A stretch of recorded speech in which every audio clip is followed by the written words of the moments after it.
Well, I'd like to welcome you to another Thoughts from the Outdoors, from the office, Rednecks Pride Outdoors.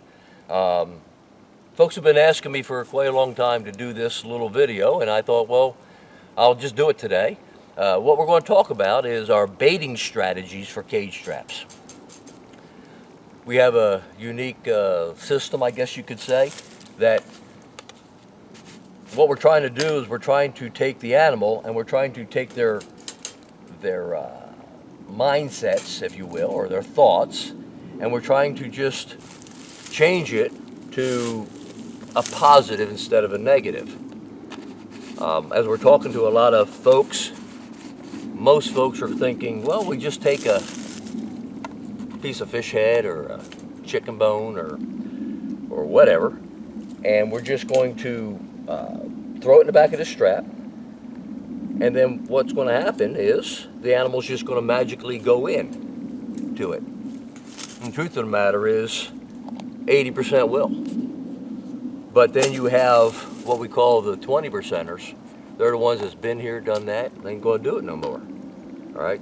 So what our strategies do is they concentrate on the 20%. Now, why do we do that with the 20%? Simple. By taking the 20%, I know if I can catch them, then I can catch the 80%, right? So, I mean, cage trapping is I'm probably more thorough with my cage trapping, with trap presentation, trap position, you name it. We're going to be more direct, I guess, if you want to say it that way.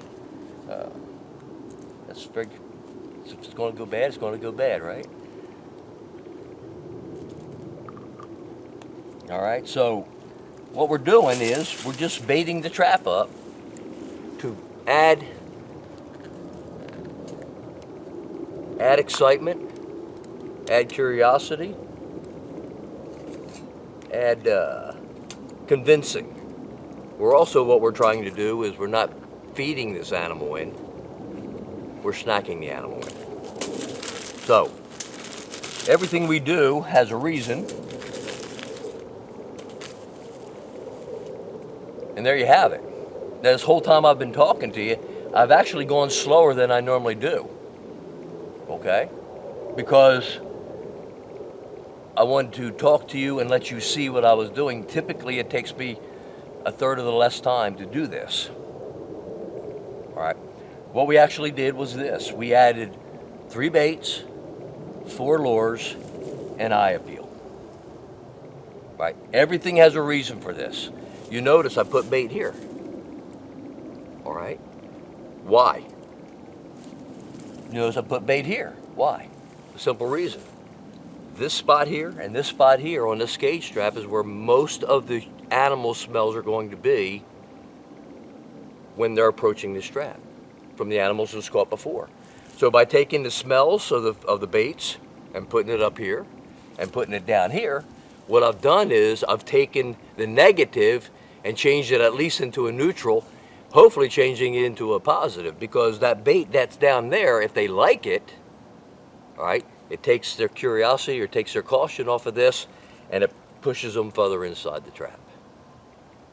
All right. Now, you saw me use our baits and lures that we make and manufacture, but this strategy right here will work on any taste bait that you have. Any taste bait. I don't care if it's peanut butter, I don't care if it's an oatmeal raisin bar, I don't care, chicken bone. If it's a food, if it's a source of taste and food, this will work, okay? What this will not work is if you're using a trapline bait or lure, okay? Now, trapline bait or lure are going to be made for smell. If you look at your labels on your trapline baits and lures, these great lures has been around for generations. They're made to catch the animal before they get to the bait. Your taste baits, ADC type baits, are going to be, you can get the animal, get a hold of it, taste it, and then they'll walk right on into it, hopefully, okay? Now you'll notice I put the marshmallows down. You can use marshmallows, you can use eggshells, you can use whatever you want. They're mainly monitors. They are not bait. Now, will a raccoon or a skunk eat the marshmallows? Yeah. But they're there for a reason. The reason is this one out here. If that's missing and this missing, okay, that means I had an animal out here that was curious of the trap, but was avoiding going in. If this one is missing, now I've got a trap smart animal most of the time. That means he moved or ate the marshmallows or the eggshells out here. Here, he walked into the trap, but he wouldn't cross over that pan. And then we got other ways that we can play with them, okay?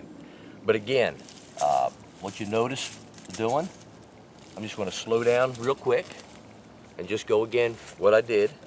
3 baits. Total amount of bait you're probably gonna use is that much for this whole trap. And you're gonna put it here on the pan, right in front of the pan, on your door and on your lip. Your second bait is going to be the same thing. All right? Segregated. Middle, pan, boom, boom. All right? And then your third bait, you're going to do the same thing, just about the same amount of glob on this side here. You're segregating your baits. You notice I took the lure. Purple Passion. I stuck it out here, poured it straight into the trap up to the pan. The second lure, persimmon, on this side, run it straight in to the pan. We had, that's it. You saw me glob here, glob here, glob here, glob here, and then our coon call, which is a fish bait, or fish smell, we put it in the back. All right? So that's just a quick description of how we bait our traps. I know a lot of people are going to say to me, you don't need to do all that. No, you don't. You don't need to do all that. If you want to catch the 80%, keep baiting up the way you do. But if you want the 20%, you got to do something to entice them in. I had a young lady call me the other day, couldn't catch a critter for a week or two. Showed her how to do this method with what she had on hand. Okay? She called up the next day and said she had the animal caught the very next day. Thoughts from the office, Rednecks Pride Outdoors.